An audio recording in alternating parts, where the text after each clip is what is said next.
तो दोस्तों, इस वीडियो में आगे बढ़ने से पहले आपसे रिक्वेस्ट है कि जिन लोगों ने इस वीडियो को देखते हैं या जो इस वीडियो को देख रहे हैं, वो इस वीडियो को शेयर ज़रूर करें, सब्सक्राइब करें, अपना फीडबैक ज़रूर दें इसके बारे में, ताकि उसको और बेहतर बनाया जा सके। चलिए आगे बढ़ते हैं।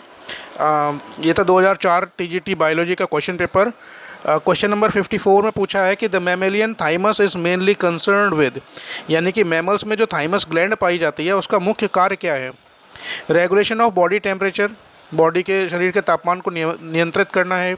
रेगुलेशन ऑफ बॉडी ग्रोथ, शरीर की वृद्धि को नियंत्रित करना है। इम्यूनोलॉजिकल फंक्शन, जो प्रतिरक्षा संबंधी, शरीर के प्रतिरक्षा संबंधी कार्य हैं उससे संबंधित है। या फिर सिक्रीशन ऑफ एड्रेनलिन या एड्रेनल हार्मोन का सिक्रीशन है। तो थाइमस ग्लैंड जो मैमल्स में पाई जाती है उसका मुख्य काम क्या है? उसका मुख्य काम है इम्यून सिस्टम से संबंधित है। ठीक है, वो हमारे इम्यून सिस्टम से संबंधित है। तो इस क्वेश्चन का सही जवाब है आंसर नंबर 3। आगे बढ़ते हैं। क्वेश्चन नंबर 55 में पूछा है Haversian canals are present in, Haversian canal जो होती हैं वो किन में पाई जाती हैं? उपास्थि यानी कार्टिलेज में, स्किन यानी कि त्वचा में, बोन्स यानी कि अस्थियों में, या फिर हार्ट यानी कि हृदय में। इस क्वेश्चन में पूछा गया कि हार्वेसियन कैनाल्स कहाँ पाई जाती हैं भाई? कार्टिलेज में, स्किन में, बोन्स में, या फिर हार्ट में। इसका सही जवाब आपको पता होना चाहिए। इस क्वेश्चन नंबर 55 का जो सही आंसर है वो है बोन्स। हार्वेसियन कैनल्स मैमल्स की बोन्स में पाई जाती हैं। कहाँ पाई जाती हैं? हड्डियों में पाई जाती हैं। अगली तरफ बढ़ते हैं। 56 the tusk of male elephant, mail elephant के जो टस्क होते हैं यानी कि जो बाहर दिखने वाले वो बड़े दांत जो होते हैं उनको क्या बोलते हैं? वो बेसिकली कौन से दांत होते हैं? जो 4 दांत पाए जाते हैं, मोलर्स हैं, वो लोअर इंसाइजर्स हैं, अपर इंसाइजर्स हैं, या इंसाइजर्स हैं? मोलर्स हैं, लोअर इंसाइजर्स हैं, अपर इंसाइजर्स हैं, या फिर वो इंसाइजर्स हैं?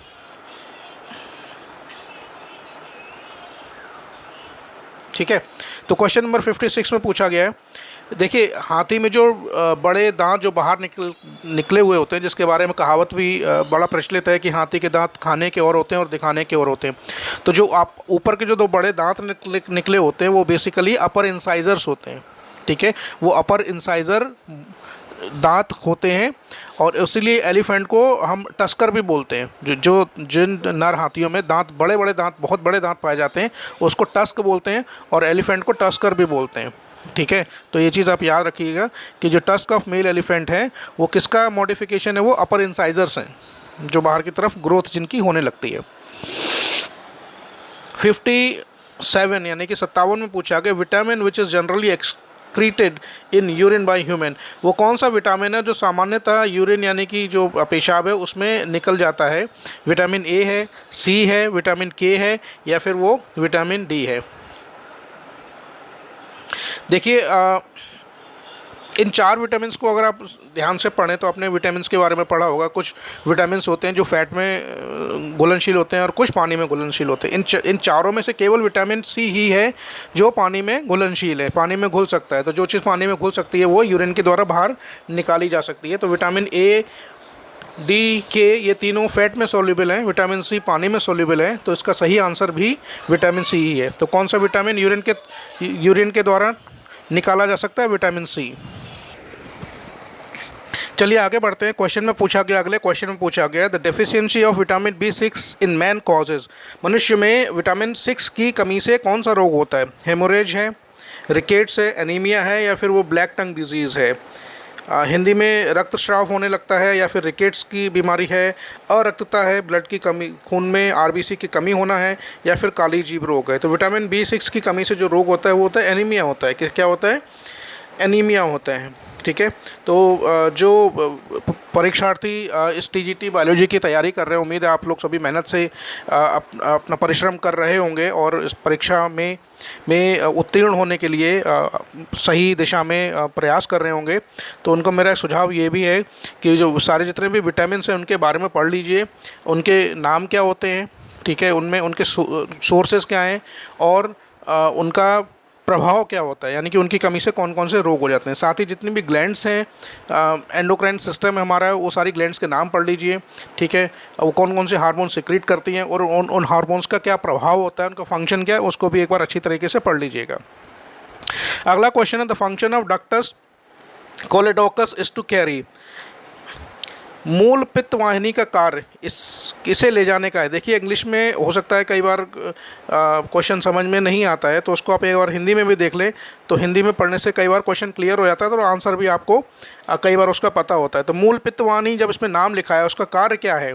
पेशाब को ले जाने का है, पित्त रस को ले जाने का है, शुक्राणु को ले जाने का है, आमाशय को। इंग्लिश में यूरिन, बाइल जूस, स्पर्म्स या फिर गैस्ट्रिक जूस। देखिए इस क्वेश्चन का आंसर बड़ा ही क्लियर है। जो डक्ट है इसका मेन काम क्या है? बाइल जूस को गॉल ब्लैडर से ड्यूडेनम की तरफ ले जाना इस डक्ट का मुख्य कार्य है, ठीक है। तो इस क्वेश्चन का सही आंसर क्या है? Bile juice. 60 यानी कि 60 में पूछा गया है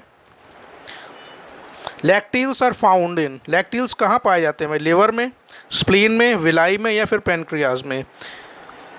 हिंदी में यकृत में, प्लीहा में, अंकुर में या फिर अग्नाशय में। Question number 60। इस क्वेश्चन का सही आंसर है ये, अगर आपने ह्यूमन डाइजेस्टिव सिस्टम पढ़ा होगा अच्छी तरीके से, एनसीईआरटी क्लास 11th में चैप्टर है एनिमल फिजियोलॉजी में, उसमें आपने पढ़ा होगा। तो लैक्टील्स कहाँ पाए जाते हैं? लैक्टील्स विलाई में पाए जाते हैं।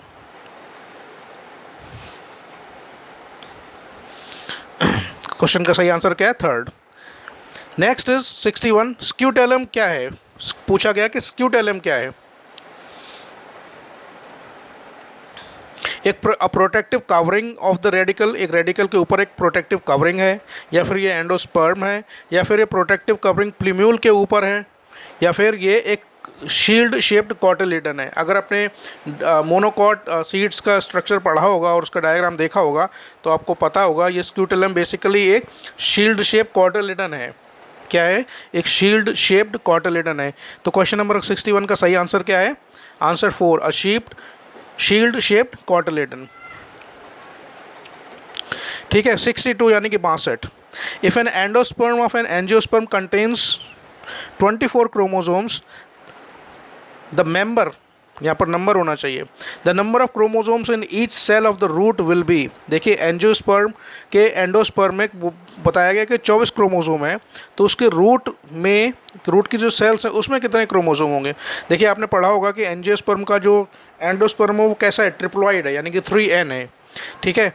तो इसको हम कैसे कैलकुलेट करेंगे? अगर 3n इज इक्वल टू 24 तो n बराबर कितना हुआ? 8, ठीक है। और रूट की जो प्लांट की जो सेल है वो कैसे हैं? सारी की सारी डिप्लॉयड है, 2n है, तो 2n कितना हो गया? 16। तो इस क्वेश्चन का आंसर क्या है? 16। क्वेश्चन नंबर 62 का सही आंसर क्या है? 16। एंडोस्पर्म ट्रिप्लॉयड है, 3n है, यानी कि 24 है। और प्लांट सेल जो सोमेटिक सेल्स हैं वो कैसी होती हैं? सारी डिप्लॉयड होती हैं। तो डिप्लॉयड है तो उसका n बराबर कितना हुआ?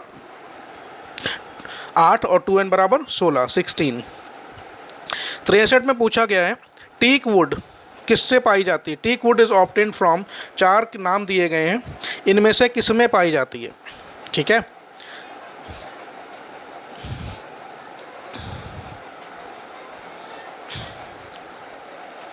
पाइनस, रॉक्सबर्गी, टेक्टोना ग्रैंडिस है, डलबर्जिया सीसो है, या फिर ब्यूटा मोनोस्पर्मा है। देखिए डलबर्जिया सीसो तो शीशम को बोलते हैं, टेक्टोना ग्रैंडिस सागौन को बोलते हैं, और सागौन से ही ये लकड़ी, टीक की लकड़ी पाई जाती है, ठीक है।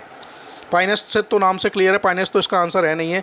फर्स्ट और थर्ड तो इसका आंसर नहीं है। फर्स्ट पाइनस है, सेकंड शीशम है, तो बचते हैं 2, टेक्टोना ग्रैंडिस और ब्यूटिया मोनोस्पर्मा है। तो इसका सही आंसर है आंसर नंबर 2 टेक्टोना ग्रैंडिस। 64 में पूछा गया है a drug from the roots of the following cures mental disorder. इन 4 प्लांट्स के जो नाम दिए गए इनके रूट से एक ड्रग यानी कि एक मेडिसिन प्राप्त होती है जो कि मेंटल डिसऑर्डर को, मानसिक जो असंतुलन है लोगों में होता है उसको ठीक करती है। तो किस प्लांट की जड़ से वो औषधि बनाई जाती है? जिंजीबर है, गेंदा है, राइवुल्फिया है, या फिर वो इफेड्रा है। 4 नाम दिए, जिंजीबर, मैरीगोल्ड यानी कि गेंदा, राइवुल्फिया या फिर इफेड्रा। देखिए इसका जो सही आंसर है वो राइवोल्फिया। राइवोल्फिया सर्पेंटिना करके एक प्लांट होता है, इसकी रूट से एक एल्केलॉइड हमें प्राप्त होता है जिसका नाम होता है रेसरपाइन। ठीक है, वो रेसरपाइन मेंटल डिसऑर्डर को क्योर करने के काम आता है। ठीक है, और राइवोल्फिया सर्पेंटिना को हिंदी में सर्पगंधा भी कहते हैं, आपने नाम सुना होगा सर्पगंधा। सर्पगंधा जो खासकर मेंटल डिसऑर्डर वाले पेशेंट हैं उनको ये दवाई दी जाती है। ठीक है, तो सही आंसर क्या है? राइवोल्फिया। पूरा नाम है राइवोल्फिया सर्पेंटिना। उससे क्या मिलता है हमें? रेसरपाइन नाम का एक एल्कोलाइड मिलता है, और और राइवोल्फिया को हम क्या बोलते हैं सामान्य भाषा में? इसको सर्पगंधा भी बोलते हैं। ठीक है, आगे बढ़ते हैं। 65, after fertilisation the seed coats develop from. Fertilisation के बाद प्लांट में सीड कोड किससे बनता है? ओव्यूल से बनता है, चलाजा से बनता है, इंटेग्यूमेंट से बनता है, या फिर न्यूसेलस से बनता है? ठीक है, हिंदी में बीजांड है, चलाजा है, अध्यावरण है, या फिर बीजांड काय है? देखिए जो सीड कोट बनता है, सीड के ऊपर जो हार्ड कवरिंग होती है, वो पूछ रहा है किससे बनती है। ठीक है, तो वो किससे बनती है? इंटेग्यूमेंट से। अगर आपने फीमेल गेमेटोफाइट का स्ट्रक्चर देखा होगा, ये क्लास 12th NCERT की बुक में है chapter anatomy of higher plants, तो उसमें पढ़ा होगा आपने। तो ये किससे बनता है? ये इंटेग्यूमेंट से बनता है। 66 यानी कि 66 में पूछा गया, the young layer of secondary xylem lies between. The young layer of secondary xylem lies between the pith and primary xylem, just outside the cork cambium, just outside the vascular cambium, या just inside the vascular cambium. Hindi में आप नाम पढ़ सकते हैं। पिथ और प्राथमिक xylem cork cambium के ठीक बाहर, संवहनी कैम्बियम के ठीक बाहर, या फिर संवहनी कैम्बियम के ठीक अंदर। क्वेश्चन नंबर 66 में पूछा गया है। तो इस क्वेश्चन का सही आंसर है वो answer number 4। Young layer of secondary xylem कहाँ बनता है? Just inside the vascular cambium, vascular cambium के में अंदर की तरफ बनता है। क्वेश्चन नंबर 67 में पूछा गया है, the trunks of trees increase in girth because of the mitotic activity. जो पेड़ का जो तना होता है उसकी जो चौड़ाई है, या उसको गोलाई भी कह सकते हैं, घेरा भी कह सकते हैं, वो जो बढ़ता है तो वो कौन सी माइटोटिक एक्टिविटी के कारण बढ़ता है? यानी कि कौन सी सेल्स होती हैं जिसमें माइटोटिक डिवीजन होता है, जिसके द्वारा पेड़ की जो हम कहते हैं चौड़ाई या घेराव बढ़ता है? संवहनी ऊतक है, बाह्य त्वचा है, विभज्योतकी ऊतक है, या फिर परिधि यानी कि घेरा है? इंग्लिश में वैस्कुलर टिश्यूज़ हैं, एपिडर्मिस से बाहर की लेयर है, मेरिस्मेटिक टिश्यूज़ हैं, या फिर वो पिथ सेंट्रल जो पार्ट है? देखिए इसका क्वेश्चन का आंसर बहुत ही सिंपल है। इस क्वेश्चन का आंसर है मेरिस्मेटिक टिश्यूज़। मेरिस्मेटिक टिश्यूज़ में जब माइटोटिक सेल डिवीजन होता है तो उससे क्या होता है? प्लांट की चौड़ाई बढ़ती है, ट्री की जो है ट्रंक जो मेन तना होता है उसकी चौड़ाई यानी कि गर्थ बढ़ती है। ठीक है, 68 में पूछा गया है, grafting is not possible in monocotyledons because. जो मोनोकॉटिलिडन प्लांट हैं, एक बीजपत्री प्लांट है, उसमें कलम बंधन संभव नहीं। कलम बंधन के बारे में आपने पढ़ा होगा कि एक पेड़ में एक कट लगाकर दूसरे पेड़ की कलम लगाकर उसको वहाँ पर ग्रो किया जा सकता है। लेकिन ये तो डाइकॉट प्लांट में तो बड़ा आसान है, ये हो जाता है, लेकिन जो मोनोकॉट प्लांट है उनमें ये संभव नहीं है। क्यों नहीं संभव है ये पूछा गया है। 4 ऑप्शन है। हैव, क्योंकि उनमें क्या होता है? कंजॉइंट वेस्कुलर बंडल्स होते हैं, पैरेलल वेनेशन होता है पत्तियों में, स्कैटर्ड वेस्कुलर बंडल्स होते हैं, वेस्कुलर बंडल्स बिखरे हुए पाए जाते हैं, या फिर लैक कैम्बियम यानी कि उनमें कैम्बियम नहीं होता है। ठीक है, उस क्वेश्चन का आंसर है कि देखिए मोनोकॉट और डाइकॉटिलिडन प्लांट की अगर आपने स्टेम का स्ट्रक्चर पढ़ा होगा तो उसमें देखा होगा कि जो उसमें वेस्कुलर बंडल्स होते हैं वो स्कैटर्ड पाए जाते हैं। ठीक है, तो इस वजह से उन प्लांट्स में ग्राफ्टिंग संभव नहीं है। 69 में पूछा गया है, टाइलोसिस अकर्स इन। टाइलोसिस किस में होती है? कॉर्क में, कैम्बियम में, द्वितीयक जाइलम में, या फिर द्वितीयक पोषवाह में? इंग्लिश में कॉर्क में, कैम्बियम में, सेकेंडरी जाइलम में, या फिर सेकेंडरी फ्लोएम में? ठीक है, इस क्वेश्चन का सही आंसर है सेकेंडरी जाइलम। क्या इसका आंसर सही है? टाइलोसिस कहाँ पाए जाते हैं? टाइलोसिस जो पाए जाते हैं सेकेंडरी जाइलम में पाए जाते हैं। 70 में पूछा गया 70 में, पेरिडर्म इंक्लूड्स, यानी पेरिडर्म में क्या क्या शामिल है? कॉर्क है केवल, कॉर्क कैम्बियम और कॉर्क है, कॉर्क एंड सेकेंडरी कॉर्टेक्स है, या फिर कॉर्क कैम्बियम, कॉर्क और सेकेंडरी कॉर्टेक्स तीनों ही शामिल हैं पेरिडोन में। तो इस क्वेश्चन का सही आंसर मैं बता देता हूँ। उस क्वेश्चन का सही आंसर है फोर्थ, कॉर्क कैम्बियम शामिल है इसमें, कॉर्क और सेकेंडरी कॉर्टेक्स तीनों ही शामिल हैं पेरिडोन में। 71 में पूछा गया the first process by which water gets into the seed coat when the seed is placed in a suitable situation for germination. Hindi में जब एक बीज को अंकुरण के लिए उपयुक्त स्थिति में रखा जाता है तो वह प्रक्रिया जिसके द्वारा जल बीज आवरण में प्रवेश कर जाता है उसको क्या बोलते हैं? जड़ दबाव बोलते हैं, अंतःशोषण बोलते हैं, अवशोषण बोलते हैं, या फिर परासरण, इंग्लिश में रूट प्रेशर बोलते हैं, इम्बाइबिशन बोलते हैं, एब्जॉर्प्शन बोलते हैं, या फिर ऑस्मोसिस बोलते हैं। देखिए इस प्रक्रिया को क्या बोलते हैं? इम्बाइबिशन। इम्बाइबिशन प्रक्रिया के तहत अगर सीड को किसी वाटर सॉल्यूशन में रखा जाता है तो वो उसको एब्जॉर्ब कर लेते हैं, ठीक है। इसको प्रक्रिया को क्या बोलते हैं? इम्बाइबिशन। 72 में पूछा है spraying of phenyl mercuric acetate. अगर फेनिल बोलिए या फेनाइल बोलिए, मर्क्यूरिक एसीटेट का छिड़काव से क्या होता है? प्रकाश संश्लेषण की दर में वृद्धि कर देता है, ये वाष्पोत्सर्जन में कमी लाता है, वाष्पोत्सर्जन में वृद्धि कर देता है, या फिर श्वसन की दर में कमी लाता है। Increases the rate of photosynthesis, reduces transpiration, increases transpiration, या फिर reduces the rate of respiration. क्या करता है? इस क्वेश्चन का सही आंसर है कि अगर फेनिल या फिनाइल मर्क्यूरिक एसीटेट को स्प्रे किया जाए तो वो ट्रांसपायरेशन रेट को कम कर देता है, वाष्पोत्सर्जन की दर को वो प्लांट में कम कर देता है, ठीक है। 73 में पूछा है the first step in photosynthesis. Photosynthesis में पहला कदम क्या है? NADPH2 का बनना है, ATP का बनना है, प्रकाश के एक फोटोन द्वारा क्लोरोफिल के एक इलेक्ट्रॉन का उत्तेजन है, या फिर जल का प्रकाश अपघटन है। क्वेश्चन नंबर 73, ठीक है। तो फोटोसिंथेसिस में जो पहला स्टेप है, क्लोरोफिल के मॉलिक्यूल जब प्रकाश फोटोन के रूप में गिरता है उसके सेंटर पे, तो क्लोरोफिल में जो इलेक्ट्रॉन पाए जाते हैं वो एक्साइट हो जाते हैं, ठीक है। क्या होता है? Excitation of an electron of chlorophyll by a photon of light. जब लाइट उस पर पड़ती है तो उसका जो रिएक्शन सेंटर होता है उसमें के जो इलेक्ट्रॉन होते हैं वो एक्साइट हो जाते हैं, ठीक है। 74 में पूछा है which one of the following is the link between glycolysis and Krebs cycle. पूछा गया कि ग्लाइकोसिस और क्रेब्स साइकिल के बीच में जो लिंक है वो क्या है? फॉस्फोइनॉल पायरुविक एसिड, जिसको PEP भी बोलते हैं, या फिर वो फ्यूमेरिक एसिड है, सिट्रिक एसिड है, या फिर एसिटाइल कोएंजाइम है। अगर आपने इस चैप्टर को पढ़ा होगा अच्छे तरीके से तो आपको इसका आंसर पता होगा। इसका आंसर है एसिटाइल कोएंजाइम ए। ग्लाइकोलाइसिस और क्रेब्स साइकिल के प्रक्रिया के मध्य में ये कनेक्टिंग लिंक है दोनों का। 75 में पूछा है the respiratory quotient is not less than 1। Respiratory quotient मतलब RQ इनमें से किस सबस्ट्रेट के होने पर 1 से कम नहीं होगा?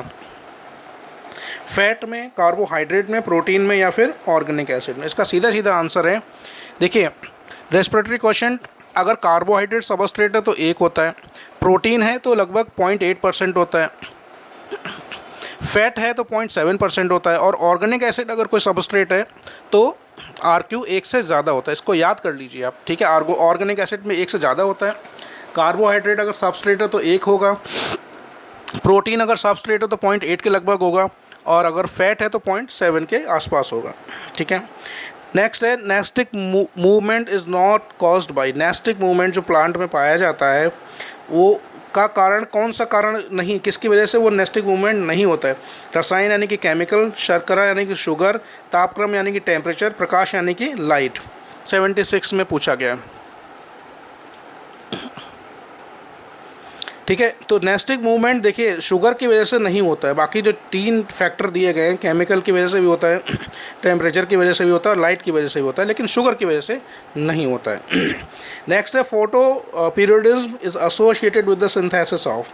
फोटो पीरियडिज्म है जिसको दीप्तकालिता कहते हैं, उसका संबंध किसके संश्लेषण से? ऑक्सिन, जिब्रेलिन, साइटोकाइनिन, या फ्लोरेजिन। ये 4 नाम दिए हैं, इनमें से किसके सिंथेसिस से संबंधित है?